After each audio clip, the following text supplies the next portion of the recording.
Hello. I hope this finds you well, in whatever time you are.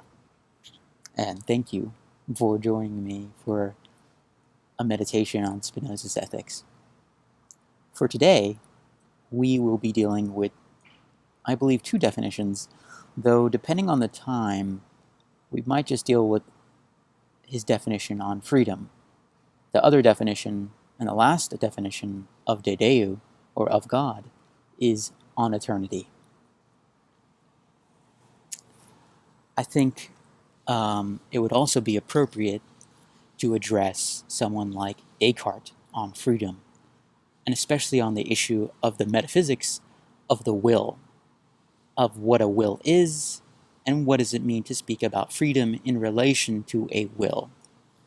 Now, to get clear about, just between you and I, what do we mean when we speak about a will or about freedom?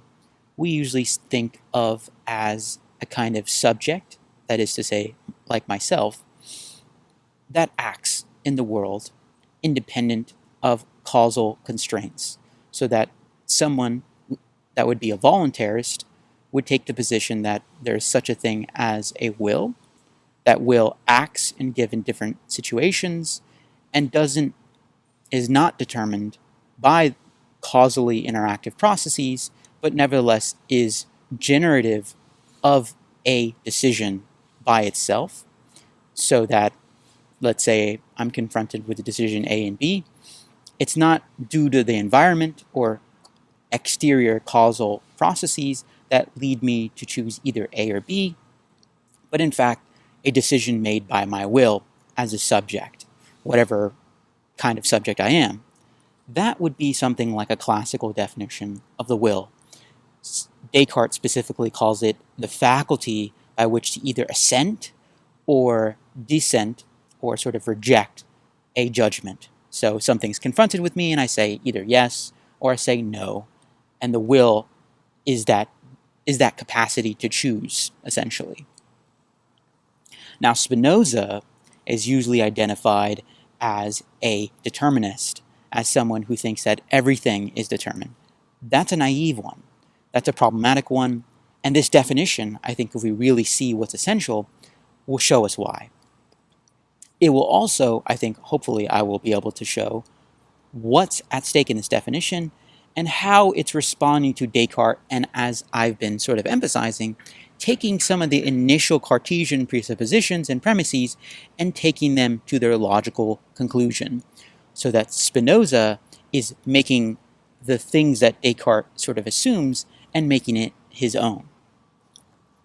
I think if one wants to put it in a more interesting way, what Spinoza is doing philosophically is he's taking these presuppositions and premises and removing fictions that we've generated about them, so that our original anthropocentric and anthropomorphic definition of, say, God as this agent that is ostensibly just a superhuman being that acts and decides in the world based upon human interests is now reframed in light of an absolute infinity, as an infinite both in body and thought and in other attributes that we ourselves as human beings are unaware.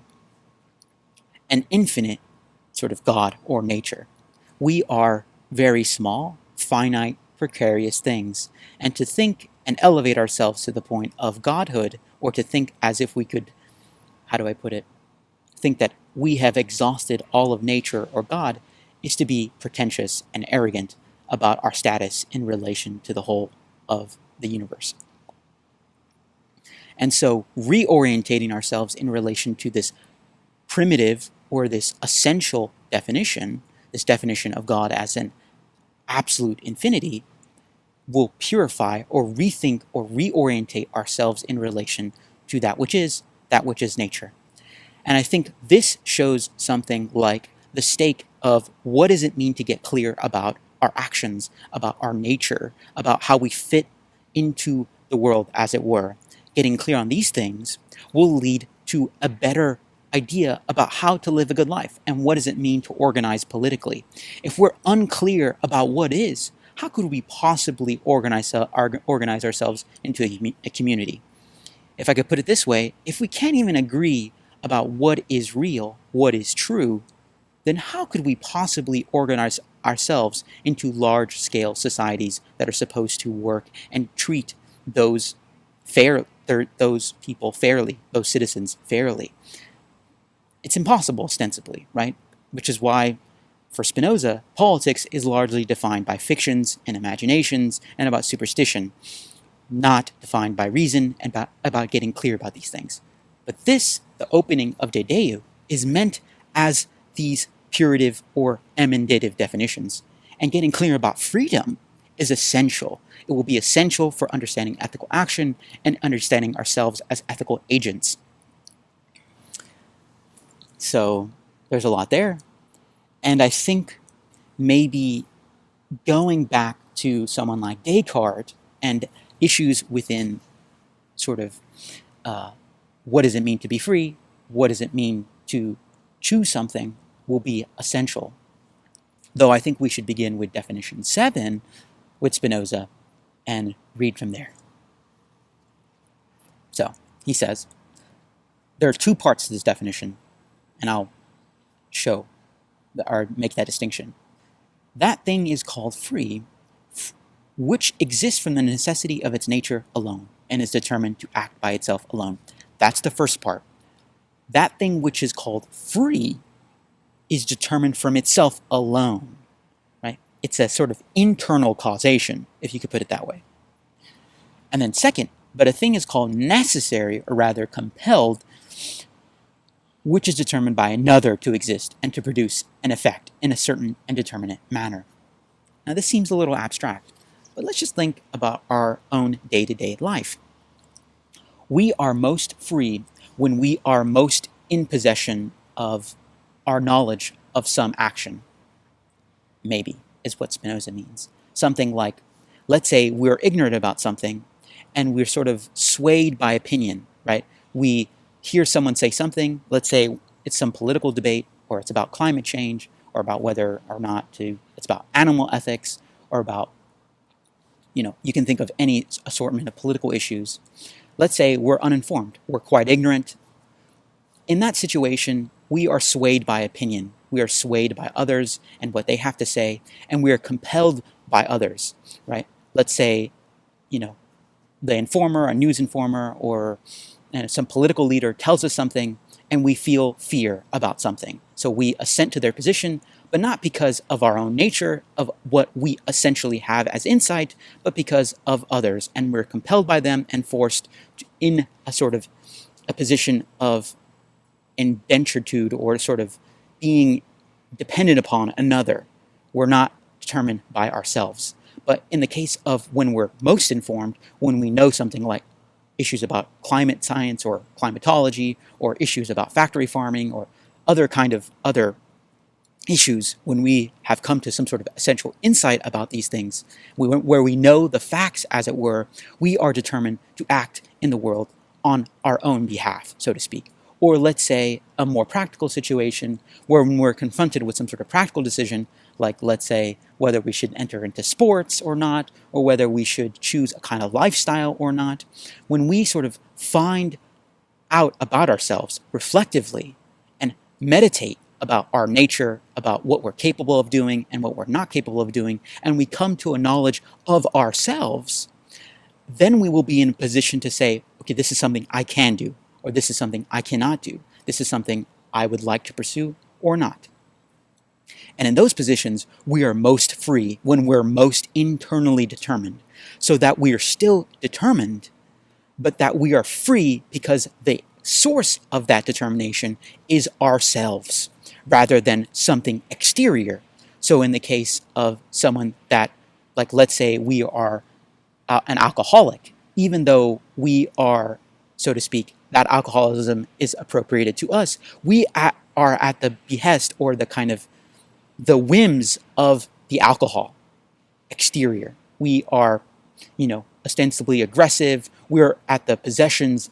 We are possessed by the alcohol, as it were. We are possessed by our passions about it. We are not acting from an originative source that is ourselves.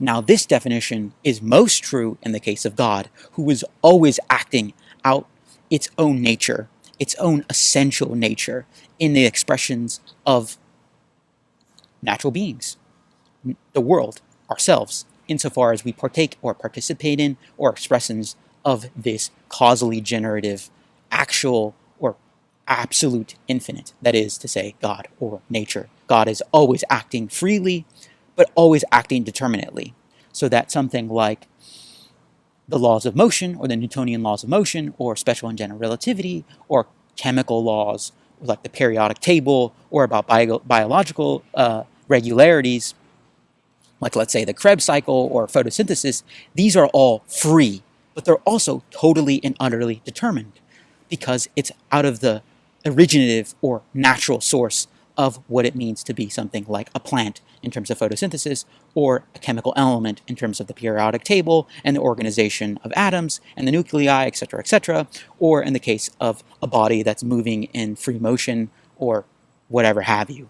These are most free and yet at the same time most determined, which is why, in a weird way, Spinoza mixes a bit of the idea of freedom and determination, but it's not contradictory. Spinoza is not just a hardcore determinist and doesn't think we can somehow change ourselves, or that there's no sort of idea of changing.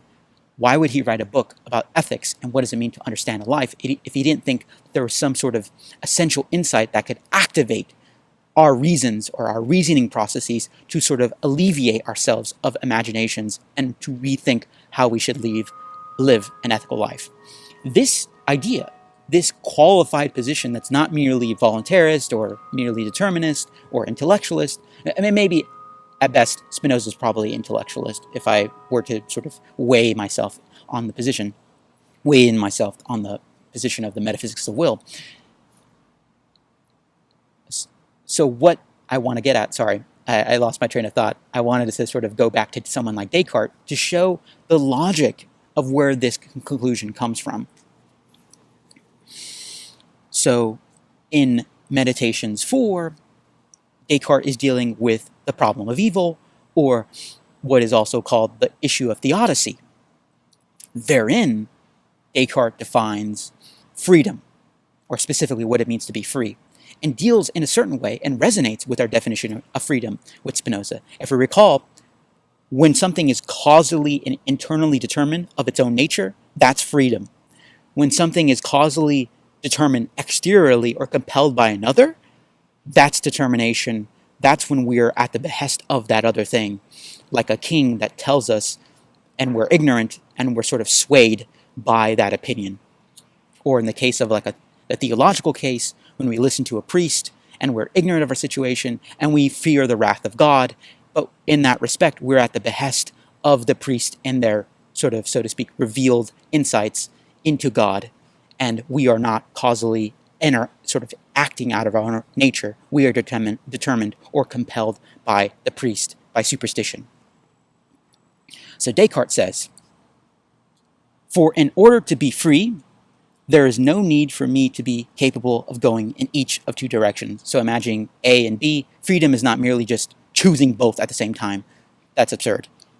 On the contrary, the more I incline in one direction, either because I clearly understand the reasons of truth and goodness point that way, or because of a divinely produced disposition of my own inmost thoughts, the freer is my choice. So when I'm most inclined, most determined, when I know the most, I choose one. I choose A because I think it's right, because I think it's good. And in a weird way, I'm most determined in that case from my own inner nature.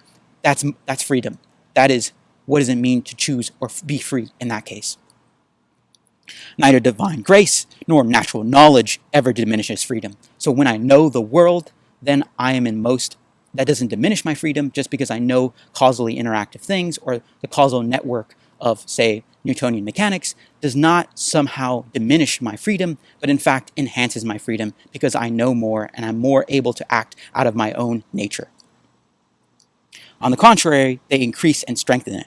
But the indifference I feel when there is no reason pushing me in one direction rather than another is the lowest grade of freedom. It is evidence not of any perfection of freedom, but rather of a defect in knowledge or a kind of negation. For if I always saw clearly what was true and good, I should never have to deliberate about the right judgment of choice. In that case, although I should be wholly free, it would be impossible for me to ever be in a state of indifference. In that case, in the maximal case, when I know all that is and all that ever could be, I would never, so to speak, not choose. I would always be choosing the right choice, that which is good, that which is right. That is God. That is God in the maximal case of ethical action. That is, in this sense, what Spinoza thinks. That for Spinoza, God is always acting out of its own nature, internally determined.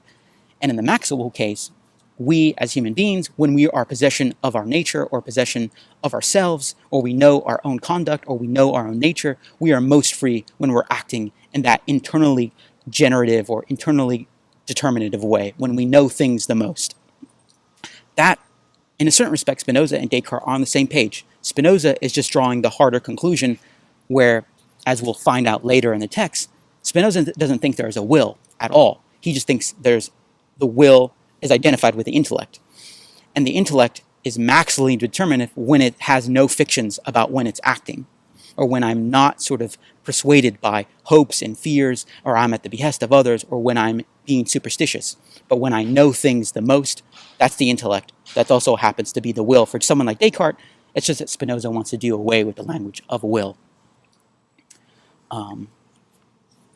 So again, to remind ourselves, there are two things in this definition that's established.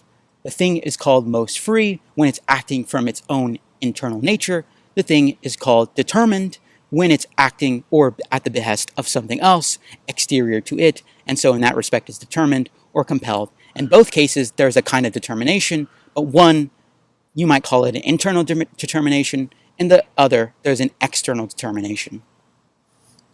So I realized the time, and I think I will end here, in part because I want to address eternity, but in addressing eternity, I wanted to actually go back to letter 12, which is the letter on the infinite, wherein Spinoza speaks more about the distinction between tempus, or time, duratio, or duration, and eternitas, or eternity. There are three temporal distinctions in Spinoza, and understanding these three distinctions is essential in understanding what Spinoza means by eternity. And he clarifies some of that in letter 12. In particular because some people have taken Spinoza to task where he doesn't really explain these temporal distinctions within the text itself, within the text of the Ethics itself. But once you get clear about these distinctions, it's fairly straightforward. I'll leave that to the next video, and when I see you all another time. Have a good one, everyone.